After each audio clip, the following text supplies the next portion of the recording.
Salut à tous les amis, j'espère que vous allez bien. On se retrouve aujourd'hui pour une nouvelle vidéo. On va traiter de l'actualité du Barça, Mercato, et évidemment l'actualité également sportive du club. Il y a beaucoup de choses à dire aujourd'hui, donc j'espère que vous êtes prêts. On va commencer sans plus attendre. Mais juste avant, abonnez-vous à la chaîne, petit commentaire, ça fait toujours plaisir. Allons-y, on va commencer par la blessure de Joao Cancelo. Alors Cancelo s'est blessé lors du dernier match de championnat du Barça contre Las Palmas. Il était sorti, on va dire, au bout de 15 minutes de jeu environ. Donc on se rappelle, il avait mal au genou, il avait tenté de rejouer finalement s'il n'avait pas pu continuer la partie. Donc il était sorti, remplacé à l'époque donc par Christensen. Des tests avaient été donc effectués par Joao Cancelo. Xavi, juste après le match, avait annoncé qu'il y avait une blessure mais que c'était pas très grave. Test ensuite effectué hier, donc par Joao Cancelo, et la blessure, elle est claire, il va louper 2-3 semaines de compétition maximum, donc la fin du mois de janvier se déroulera donc sans Joao Cancelo qui va revenir normalement début février, donc c'est pas une blessure aussi grave qu'on pouvait le penser, parce que quand ça touche les genoux, eh bien on le voit, le joueur était très énervé, très inquiet, on le voyait sur le banc, assez préoccupé. Bon, finalement, la blessure n'est pas si grave que ça, et heureusement pour lui et pour l'équipe. Donc Joao Cancelo, on met de côté. Ensuite, on passe à un peu plus de questions mercato. Alors, vous l'avez vu, l'un des sujets qui va faire le plus parler, à mon avis, lors des prochains mois, c'est le sujet Ronald Araujo. Parce que Ronald Araujo, son contrat se termine en 2026. Il y a quelques années, juste avant de prolonger son contrat, donc un peu plus d'un an, il avait été approché par Manchester United, notamment. Finalement, après avoir pris des conseils de Luis Suarez et de sa famille, il avait décidé de continuer. Et aujourd'hui, c'est l'un des capitaines du Barça. Alors, Araujo a une clause libératoire fixée à 1 milliard d'euros. Ce qui peut te laisser penser que, bon, ça va être très compliqué pour le faire sortir du Barça. Mais comme son contrat se termine en 2026, s'il ne prolonge pas avant, on va dire, l'été prochain, eh bien, ça pourrait être l'été ou jamais pour en tirer beaucoup d'argent. Parce que Araujo, s'il ne prolonge pas et ne part pas l'été prochain, eh bien, lors de l'été suivant, c'est-à-dire l'été 2025, il lui restera 1 an de contrat. Donc son prix sera beaucoup moins élevé. Donc une décision devra être prise par le Barça, qui veut le prolonger absolument.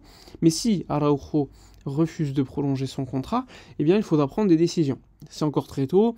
Ronald Araujo, selon nos Deportivo, se sent très bien à Barcelone, mais il veut quand même voir l'évolution du projet Barça, sachant que Thomas Tuchel l'a appelé il y a quelques semaines pour lui dire qu'il le voulait absolument. Il faut savoir que le Bayern est prêt à mettre plus de 80 millions d'euros pour le joueur uruguayen.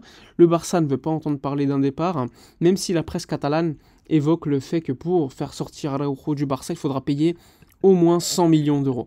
Donc, il y a quand même des petites sorties comme ça, sachant que le club est dans une situation économique, tant qu'il n'a pas signé un nouveau deal pour remplacer Libéraux, eh bien le Barça est dans une situation compliquée au niveau du fair play financier.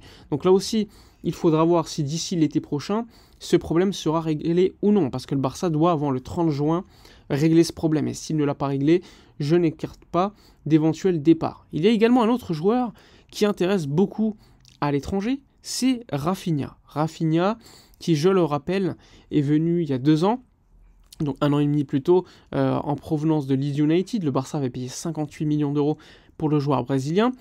Après 1 an, on avait fait un petit bilan en été. On va dire que son apport était quand même plutôt présent, parce qu'il y avait beaucoup de statistiques, même si on voyait que dans le jeu, il y avait quand même quelques manques. Et cette saison, on trouve un Rafinha moins bon que l'année dernière. Ça, c'est factuel.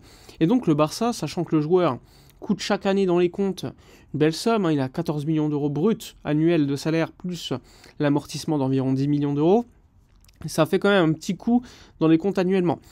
Al Hilal, le club donc saoudien, où il y a Malcolm, Neymar, etc., est très intéressé par le joueur brésilien. Il y a également des clubs anglais qui pourraient être très intéressés pour le signer. C'est un joueur qui a des stats très intéressantes, en tout cas dans le jeu. On voit les stats de création, de course, etc. C'est toujours l'un des premiers. Néanmoins, pas assez efficace devant les buts. Et c'est un joueur qui, à mon avis, eh bien, aujourd'hui n'est pas au niveau que le Barça pourrait attendre d'un ailier droit. Donc là aussi, un élément à suivre, sachant que c'est un joueur qui lui reste à peu près 40 millions d'euros à amortir dans les comptes. Le Barça, s'il y a une offre à plus de 70, millions d'euros, ce qui est élevé, mais pour des clubs comme Al Hilal, des clubs anglais, ça reste assez normal pour un ailier, eh bien le Barça pourrait le lâcher l'été prochain. Donc là aussi, ce sera un sujet qu'il faudra suivre pour Rafinha lors du mercato, sachant que son agent, enfin son ancien agent, c'était Deco, rappelez-vous, qu'il avait fait signer à Barcelone. De toute façon, le Barça va devoir vendre des joueurs l'été prochain. Beaucoup parlent de Ferran, de Rafinha et d'autres joueurs comme Ansu Fati. Mais bon, on pourrait être très très surpris s'il n'y a pas de certains départs attendus. Sachant que le club a besoin de vendre pour acheter des joueurs, je n'écarte rien au niveau des départs. Il y a peut-être 2-3 joueurs qui me paraissent intouchables, comme Pedri, Gavi, Frenkie de Jong. Mais les autres, même Araujo est dans cette liste des intouchables. Mais s'il y a une grosse offre qui arrive pour les autres joueurs, ils vont partir, ça c'est clair. Le Barça va les pousser vers le départ. Et si les joueurs ne refusent pas de partir, ils pourraient partir en effet. Donc Araujo, il faudra le suivre particulièrement. Sinon, les autres joueurs, Rafinha, potentiellement, s'il refuse de partir, le club va devoir vendre aussi, donc demander à d'autres joueurs d'éventuellement partir. Donc il y aura quand même beaucoup de choses à faire lors de l'été prochain.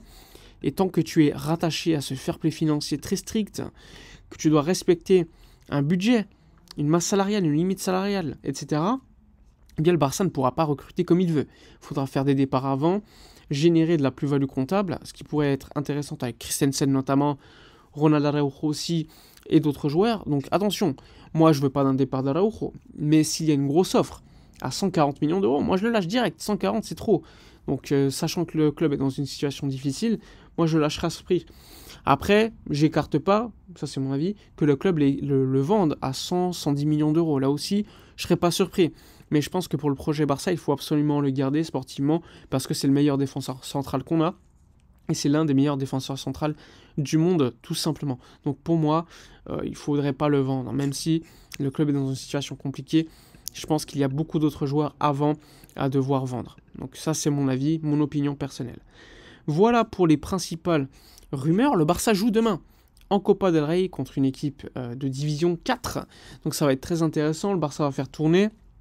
Il peut y avoir des surprises dans des compétitions comme ça, mais le Barça ne peut pas se permettre de perdre des matchs de Copa del Rey aussitôt dans la compétition. Même si tu fais tourner contre des D4, chaque match est compliqué pour le Barça, donc je ne serais même plus surpris de voir le Barça être en galère contre de telles équipes. Mais bon, ça serait assez honteux de sortir contre des équipes comme ça. Ce sera l'occasion peut-être de voir certains jeunes. Donc ça, c'est un point positif pour le Barça. Et d'autres se reposer, comme Gundogan qui a bien besoin de se reposer, qui joue tous les matchs. Peut-être voir Lamine qui a fait une belle entrée contre Las Palmas, décisif sur le penalty provoqué par Gundogan, etc. Voilà pour toutes les informations de la journée. N'hésitez pas à liker, commenter, partager. Donnez du soutien à la chaîne, ça fait plaisir. Moi je vous dis à la prochaine et d'ici là, comme d'habitude, portez-vous bien.